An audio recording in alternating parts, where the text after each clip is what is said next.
My guest at this time is Jarrett Stepman. He's a columnist for the Daily Signal, which is the media outlet affiliated with the Heritage Foundation. Jarrett is also the author of the brand new book, just went on sale Tuesday, The War on History, The Conspiracy to Rewrite America's Past. It's a very timely book given the intense political and cultural debates of our present day. And Jarrett, thanks so much for being with us. No, thank you for having me on. Well, this book walks us through the key points in American history, and even before American history, and how figures we used to honor without controversy are now somehow on the wrong side of history, as progressives are fond of saying. Figures like Columbus, the Pilgrims, Thomas Jefferson, Andrew Jackson, Teddy Roosevelt, and others, and we'll talk a bit about some of them more specifically in a moment. But what's behind all this? What's the common thread that has so many people reviling figures who were once revered? Yeah, I think there's this idea that American history, for lack of better words, is rotten at its roots. I think for a lot of especially the hardcore activists who have gone around the country, have attempted to take down statues, remove portraits, to bury the name of a lot of these figures that at one time were celebrated individuals and stood for, I think, a lot of the great ideas, most importantly, that have been at the heart of this republic for well over 2 centuries now. I think there's this idea that the kind of isms in America, the oppression, the racism, sexism, things like this, they think that they are going to eliminate these by burying America's past, by making it go away and starting over at year zero, which I think is a very short-sighted way of looking at this, and I think ultimately will do a lot of destruction to our society, which will no longer understand its origins, no longer understand the things that ultimately made this country great and exceptional. And the next thing that jumped into my mind in reading all the ways that the narratives on these figures have changed, and most of it pretty recently, is how did this go from a few radical outliers like Howard Zinn to literally millions and millions of people wanting to denounce or even erase, as you mentioned, our history? This really does start with a lot of the kind of cultural institutions in our country that guides this. I mean, it's really our education system. I mean, Howard Zinn at one time was kind of a fringe figure. He was a guy kind of on the margins. Now his book is used in a lot of the high schools around our country. I know that higher ed at this time preaches a message for especially the oncoming students to not feel proud of their country, that may be an example of racism or things like this. And certainly from the media and Hollywood spheres, we don't get really a kind of idea of patriotic Americanism whatsoever. I think, and the combination of those institutions turning against, I think, really the foundations of this country have done a number, especially on the most recent generation. I'm a millennial. There will be a lot of Gen Z Americans who the only thing that they've really heard about their country is why it's so bad and why it's broken, why it's wrong. They'll never hear about what made this country exceptional. I think they focus so much now on what makes us unexceptional, which makes us, of course, like all people, flawed and with our own flaws like all, but they forget, they miss the things that have made us ultimately exceptional. It's why we celebrated these figures. It's why we celebrated these ideas. The United States didn't get to this point in 2 centuries without doing something very much right, and that's the kind of history that I try to bring back, and I try to correct the record that has gone so wrong.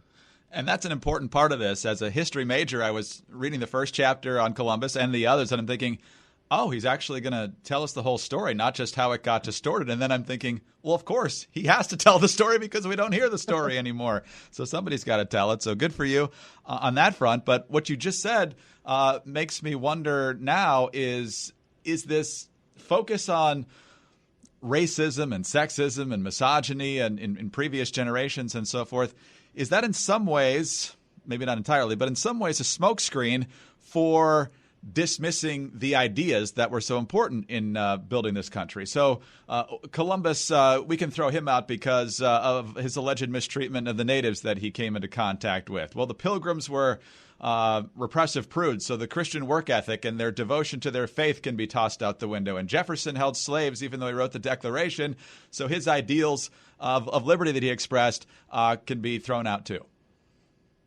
I think you hit the nail on the head there, and I think that's what I think a lot of these attacks, I mean, it seems kind of, why are the people going after these figures they were once celebrated? I think it's because a lot of these ideas have really shaped and molded what America is. And for many of them, they don't like what America is. Even though, we've accomplished so much, we're, I think, unquestionably a great country with an incredible amount of prosperity.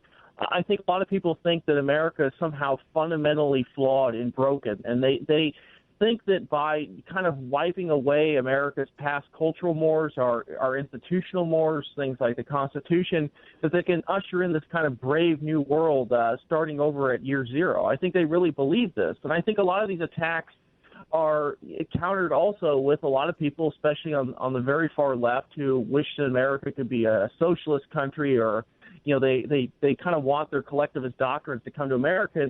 And these kind of cultural traits, these kind of values that have been passed along to us stand in the way. And so the best way to do away with them is, of course, to wipe away that history, wipe away any connection that people may have to these great ideas in the past, and to tell them, well, you know what, America was just awful. We have the news you've been looking for. Here's the path to a brave new future. It comes through abolishing capitalism. It comes through instituting socialism, things like this. And I think that's why we are where we are, and I think that's why this debate is so ferocious, and it's so important that Americans stand their ground when it comes to the war on history, and stand their ground and defend the individuals who, did so much to make our country what it was. We want to make a great future for ourselves. We need to look at these people for inspiration. Yes, they were flawed, but they did many great things, and they brought incredible ideas to this world that passed the test of time. It just reminds me back to the Jefferson story, because you write about that so clearly, and you talk about the controversies of all these people. You don't try to whitewash it away. You don't try to sugarcoat it. There were internal contradictions in Jefferson for the very reasons we stated just a moment ago, but now it seems as though the fact that he was complicated and in some cases contradictory when it came to the issue of slavery, that we fail to talk about the major contribution he made to the expressions of individual and, in our case, national liberty. So let's educate a little bit. What do we lose when we fail to balance these things correctly when it comes to Jefferson or anybody else in this book?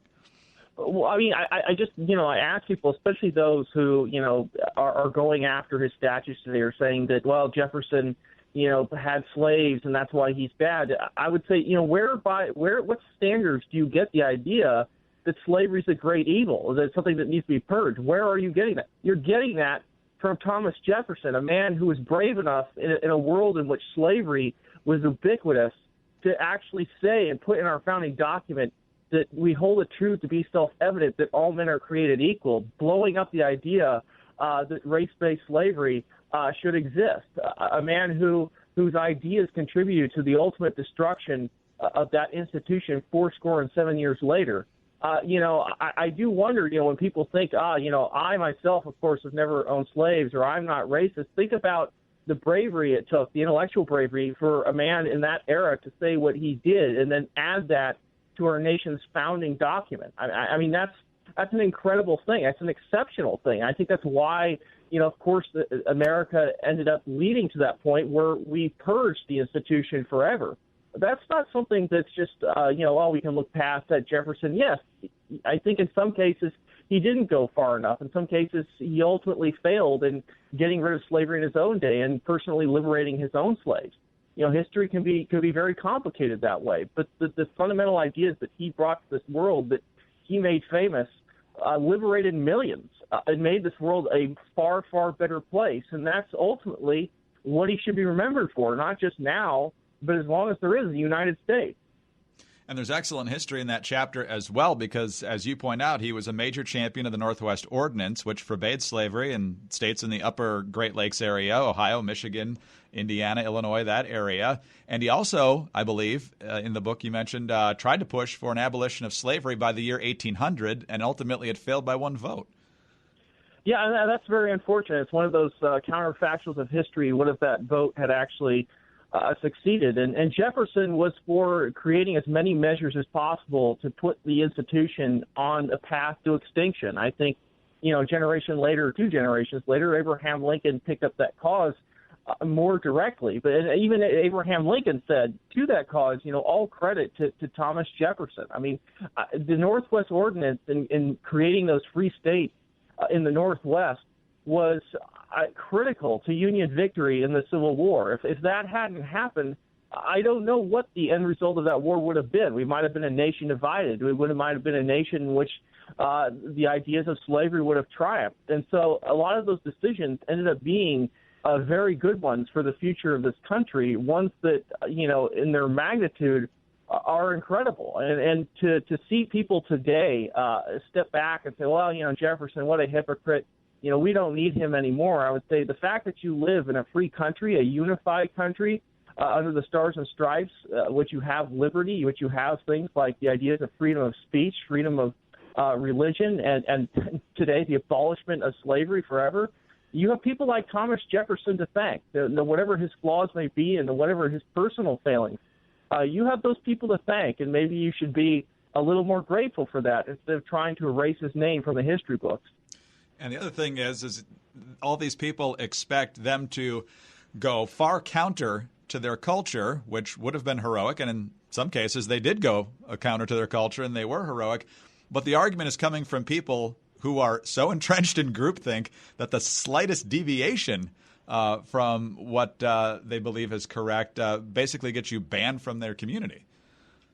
And that's really incredible. I mean, these days, and really, I mean, this movement, which a lot of them use the kind of rhetoric of tolerance. They couldn't be more intolerant, frankly, and that's the problem. You're putting these, especially those in the past. You're not just arguing with people now, but people in the past about not checking off this checklist of, well, if you believe in social justice, you have to believe in this, and this.